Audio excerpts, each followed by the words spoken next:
مصطفیٰ جان رحمان پہ لاکھوں سلام۔ بسم اللہ الرحمن الرحیم۔ السلام علیکم ورحمۃ اللہ وبرکاتہ۔ ناظرین کرام، آپ فتاوی رضویہ کے تعارف سے متعارف ہو رہے ہیں، اور میری کوشش یہ ہوتی ہے کہ فتاوی رضویہ جو احمد رحمۃ اللہ علیہ کا فتاوی ہے اس کی وہ نکات آپ کے سامنے بیان کروں تاکہ آپ کو دلچسپی پیدا ہو کہ آپ فتاوی رضویہ کا خود مطالعہ کریں۔ میں نے ابتدا میں بھی کہا تھا، بار بار کہتے رہتا ہوں، میرا یہاں پر کسی کے ساتھ مناظرہ نہیں ہے، میں کسی کی تصحیح نہیں کرنا چاہتا، میں کسی کے فتاوی کو غلط نہیں کہہ رہا، میں اپنے صرف امام کے فتاوی کا تعارف کرا رہا ہوں، کیونکہ میرا امام احمد رضا رحمۃ اللہ علیہ جس مقام و مرتبے کے ہیں، میں نے ایپیسوڈ میں کچھ حوالے بھی آپ کو دی ہیں، مزید حوالے انشاءاللہ دیتا رہوں گا کہ ان کا فقہ میں کیا مقام ہے، اور فقہ کے مقام کے ساتھ ان کے فتاوی کا دیگر فتاوی میں کیا مقام ہے۔ بڑے بڑے دانشوروں نے اس بات کو تسلیم کیا ہے کہ احمد رضا رحمۃ اللہ علیہ نے جو فتاوی لکھے ہیں اس کے اندر انہوں نے تمام علوم و فنون کا استعمال کیا ہے۔ یہ ایک بہت بڑا کارنامہ ہے۔ اسی وجہ سے ڈاکٹر غالباً ظہور احمد صاحب نے کہا تھا، ظہور حضرت نے کہا تھا کہ یہ جو فتاوی ہیں یہ فقہی انسائکلوپیڈیا ہے۔ تو یقیناً انسائکلوپیڈیا کے اندر پھر آپ کو سب کچھ مل جاتا ہے۔ ہمیں آپ نے، کیونکہ اکثر میں آپ کے پروگرام کا فیڈ بیک دیتا رہتا ہوں اور لوگوں کے آپ کے مشورے بھی آتے ہیں اور پذیرائی بھی ہوتی ہے، بہت احباب نے کہا کہ کیا فتاوی رضویہ کے ہم اثر فتاوی اور نہیں ہے جو آپ بار بار فتاوی رضویہ کا نام لیتے، دوسرے کا نام بھی نہیں لیتے؟ میرا مقصد ہرگز یہ نہیں ہے کہ فتاوی نہیں لکھے گئے۔ اس زمانے میں تو کم از سینکڑوں فتاوی ہوں گے، سینکڑوں، یعنی پچھلے 100 سال کے اندر سینکڑوں کیا شاید ہزاروں فتاوی ہوں گے، اس میں کوئی شک نہیں۔ لیکن ہم یہ بات کر رہے ہیں کہ جس طرح سے دنیا کے اندر اس وقت مسجد کے امام کتنے ہوں گے؟ لاکھوں ہوں گے۔ تو وہ لاکھوں امام مسجد کے ہیں، اس کے بعد بڑے بڑے علماء کتنے ہوں گے؟ یہ ہزاروں میں ہوں گے۔ ان ہزاروں میں بہت بڑے علماء کتنے ہوں گے؟ یہ چند ہوں گے۔ ایسے ہمیشہ ہوتا ہے۔ اسی طریقے سے میں یہ بات بتاتا چلا آ رہا ہوں کہ فتاوی رضویہ جو بر صغیر کا ایک بہت مجموعہ فتاوی ہے، فرد واحدی لکھا ہوا، اس کے جو ویرائٹی ہے، اس کے اس کے اندر جو علوم و فنون ہیں وہ اتنے وسائل ہیں، اتنے زیادہ ہیں کہ اس جیسا کوئی دوسرا نہیں۔ اسی لیے ہم بار بار نام لیتے ہیں اور تعارف نہیں کر رہے، لیکن اور بھی فتاوی ہیں۔ تو آج میں سوچا کہ آپ کو اسی طرح آگاہی دلاؤں کہ بر صغیر کے اندر جو آپ 13ویں صدی 14ویں صدی کہہ لیں یا 19ویں 20ویں صدی کہہ لیں آپ، تو احمد رحمۃ اللہ علیہ کا جو پیریڈ ہے ہجری لحاظ سے، وہ بنتا ہے 1286 سے لے کر 1340، اور اگر آپ وہ لے لیں گے تو 1869 سے لے کر 1921 یہ عیسوی لحاظ سے بنتا ہے۔ اس زمانے میں احمد رضا صاحب رحمۃ اللہ علیہ کے ہم عصروں میں جو بہت بڑا ایک مدرسہ کوئی تھا وہ تھا دارالعلوم دیوبند، اور اس دارالعلوم دیوبند کے اندر بھی ایک دو مفتی نہیں تھے، اس وقت بھی کئی مفتیان تھے، اور اس کے بعد بھی ظاہر بات ہے۔ تو اس زمانے کے اندر اس کے علاوہ اہل حدیث سے جو مختلف کے لوگ تھے ان کے وہ بھی فتاوی موجود ہیں، فرنگی محل کے اندر فتاوی موجود ہیں، دہلی کے اندر بہت مرکز تھے علمی، ان کے فتاوی موجود ہیں، ہم خیال بھی مفتیان موجود ہیں، اور جو ہم خیال ان کے مفتیان موجود ہیں، سب کے موجود ہیں۔ تو اب آپ کو تو بتا چلوں کہ میں فتاوی رضویہ کے ہم اثر میں جو آئے گا وہ آتا ہے فتاوی رشیدیہ۔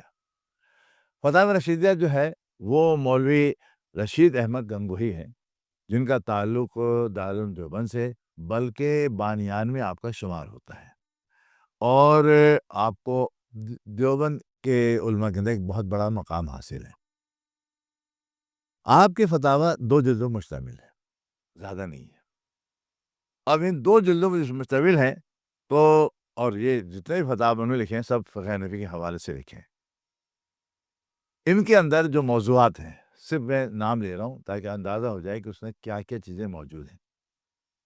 اس کی جلد اول کے اندر جو ہے وہ تفسیر، حدیث، مناظرہ، تزکیہ نفس، آپ کی سوان حیات بھی ہے، اخلاق، تصوف، تقلید، اجتہاد، اور ایمان، کفر، عقائد، بدعات، طہارت، اور نمبر 2 جو جلد ہے اس میں زکوٰۃ، صوم، حج، بیوع، اجرت، قرض، ذبح، قربان، عقیقہ، وراثت وغیرہ وغیرہ مسائل ہیں۔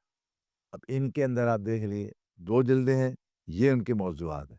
یہ موضوعات تو دنیا کے کوئی مفتی بھی ہوگا، بڑا مفتی، اس کے اندر یہ سب چیزیں مل جائیں گی، کیونکہ ظاہر مسائل آتے ہیں ہر زمانے کے اندر، روزمرہ کے مسائل آتے رہتے ہیں، اور وہ مفتی کا کام ہے جواب دے۔ تو یہ اس کے اندر کوئی بھی آپ کو ایسا نہیں ملے گا کہ آپ کہیں کہ علوم عقلیہ سے کس سے تعلق بنتا۔ تو یہ بہت مشہور بھی ہیں۔ میں کمپیریزن نہیں کروں گا کہیں پہ بھی کہ انہوں نے کیا کہا، انہوں نے کیا نہیں کہا، معاملہ اپنی جگہ پر ہے، لیکن بہرحال مسائل کے اندر پھر بھی اختلاف کم ملے گا۔ اصل جو آتا ہے مسئلہ عقائد کا آتا ہے۔ اس کے بعد جناب فتاوی دارالعلوم دیوبند کے نام سے، یہ مفتی عزیز الرحمن عثمانی صاحب کا فتاویٰ ہے، اور یہ 18 جلدیں ہیں اس کی، یہ ایک طویل ہے۔ اب 18 جلدیں کے اندر کے جو موضوعات ہیں، اس میں بھی تقریباً وہی سارے موضوعات ہیں جو ہمارے فقہ کے اندر موجود ہوتے ہیں۔ اس کے بعد ایک فتاویٰ امدادیہ بڑا مشہور ہے، امداد الفتاویٰ بھی کہلاتا ہے، اور یہ اشرف علی تھانوی صاحب کا فتاویٰ ہے۔ اشرف علی تھانوی صاحب کے جو فتاویٰ ہیں، یہ ان کی 6 جلدیں۔ اشرف علی تھانوی جو ہے، انہوں نے دارالعلوم دیوبند، ظاہر بات ہے کہ اس کے اندر جو ہے وہ آپ کا ایک حصہ رہا، اور کافی مشہور ہے دیوبندی مکتب فکر کے اندر۔ لیکن اشرف علی تھانوی ابتدا کے اندر حاجی امداد اللہ مکی رحمۃ اللہ علیہ کے مرید اور خلیفہ ہیں، یہ ذہن میں رہے آپ۔ اشرف علی تھانوی حاجی امداد اللہ مکی حاجی رحمۃ اللہ علیہ کے مرید بھی ہیں، اور ان کے خلیفہ بھی ہیں، خلافت حاصل۔ اور ابتدائی کتاب زمانے جو انہوں نے کتابیں لکھی ہیں، اس میں ایک نشر التیم کتاب ہے جو حضور کے فضائل پر ہے، اور حضور کے فضائل میں انہوں نے حضور کے اول تخلیق پیدائش کی جو حدیث نور ہے جو مسند عبدالرزاق میں، وہ بھی انہوں نے کوٹ کی ہے اس کے اندر۔ لیکن بعد میں جب دارالعلوم دیوبند پہنچے، وہ ان کے اس سے متاثر ہوئے، اور وہ ان کا اپنے مزاج جو ہے وہ بدل گیا۔ لیکن بتانا یہ تھا کہ ابتدا میں آپ جو ہیں وہ اس مزاج کے تھے، اور اس کے بعد جو ہے آپ کے فتاویٰ جو ہیں سارے کے سارے فتاویٰ جو ہیں جو فقہی مسائل والے، وہ سارے حنفی حوالے سے مشہور ہیں۔ اس کے بعد فتاویٰ عبدالحی فرنگی محلی بھی بڑا معروف رہا ہے، اعلیٰ حضرت ہم اثر ہیں۔ اس کے بعد فتاویٰ محمودیہ مفتی محمود حسن دیوبندی کا ہے۔ مفتی محمود حسن دیوبندی یہ دارالعلوم دیوبند بننے کے بعد اس کے پہلے بیچ کے فارغ التحصیل عالم ہیں، اور بڑے مستند فتاویٰ دارالعلوم دیوبند کے عالم ہیں، اور وہ مشہور ہیں۔ یہ مترجم قرآن بھی ہیں محمود حسن دیوبندی۔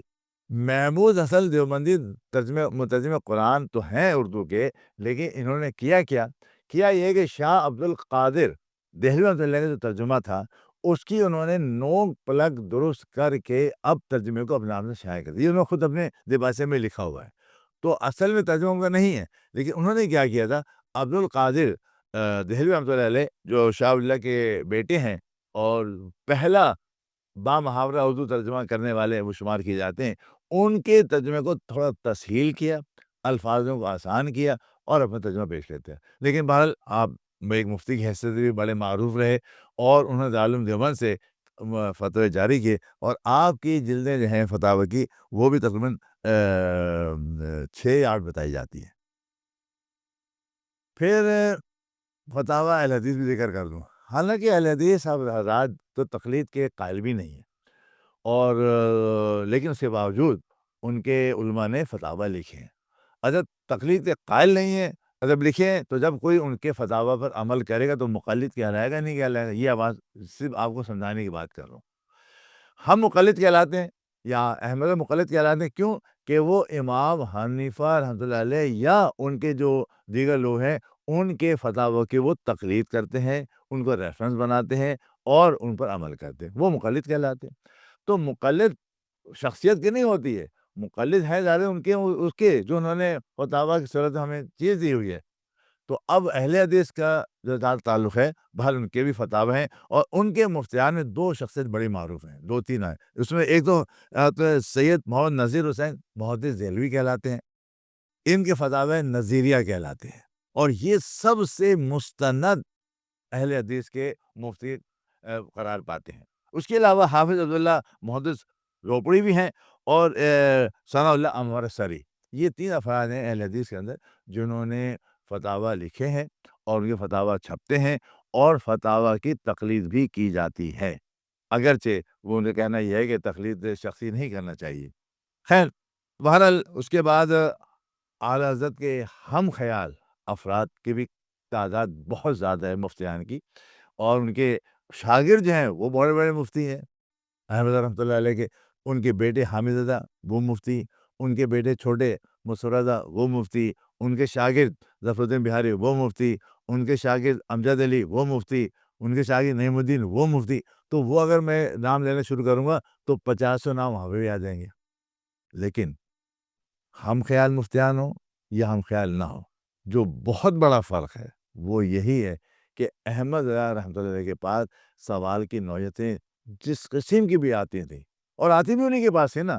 اصل میں اگر کسی کے پاس آئی بھی ہیں تو جواب جب نہیں دیا تو وہ کتاب میں محفوظ تو نہیں ہوگا نا۔ وہ اگر بالفرض کسی کو آیا بھی ہوگا سوال کسی علوم عقلیہ سے متعلق، اور اگر اس نے جواب نہیں دیا تو ہمیں تو نہیں معلوم کہ آیا جواب نہیں دیا، لیکن جب ان کے فتاوی ہم دیکھیں گے اور فتاوی ہمیں کچھ نہیں ملے گا تو ہم تو یہی قیاس کریں گے نا کہ بھائی یا تو ان کے پاس آئے نہیں یا انہوں نے جواب نہیں دیا۔ لیکن احمد رضا کے فتاوی کا مطالعہ کرنا شروع کر دیں، ان کے جواب دیکھیے، آپ کو ہر علم کہہ رہا ہوں، ہر علم کا جواب آپ کو فتاوی میں ملے گا۔ یہ فرد واحد ہیں بر صغیر کے اندر۔ تو فتاوی رضویہ ایک انفرادی فتاوی ہے جس میں آپ کو علوم عقلیہ کے نقلیہ کے ساتھ علوم عقلیہ کے مسائل کا بھی حل مل جاتا ہے۔ تو یہ ایک میں نے کہا کہ آپ کے سامنے پیش کر دوں اس بات کو بھی، تاکہ اندازہ رہے کہ ان کے ہمسروں میں بے شک بڑے بڑے نام مفتیان کے ہیں، اس میں کوئی شک نہیں ہے، لیکن جب آپ تقابل کریں گے، جب آپ بیٹھ کر دیکھیں گے تو آپ کو نظر آئے گا کہ احمد رضا کا فتاوی جو ہے وہ سب سے بلند ہے۔ اللہ رب العزت ہمیں حق بات کو پڑھنے کی، سمجھنے کی، عمل توفیق عطا فرمائے۔ انشاءاللہ پھر ملاقات ہوگی۔ ایپیسوڈ ہمارے آ رہے ہیں، آپ پذیرائی کر رہے ہیں، آپ لائک کر رہے ہیں، آپ سبسکرائب کر رہے ہیں، ہم آپ کے بہت مشہور ہیں۔ انشاءاللہ پھر ملاقات ہوگی۔ السلام علیکم ورحمۃ اللہ وبرکاتہ۔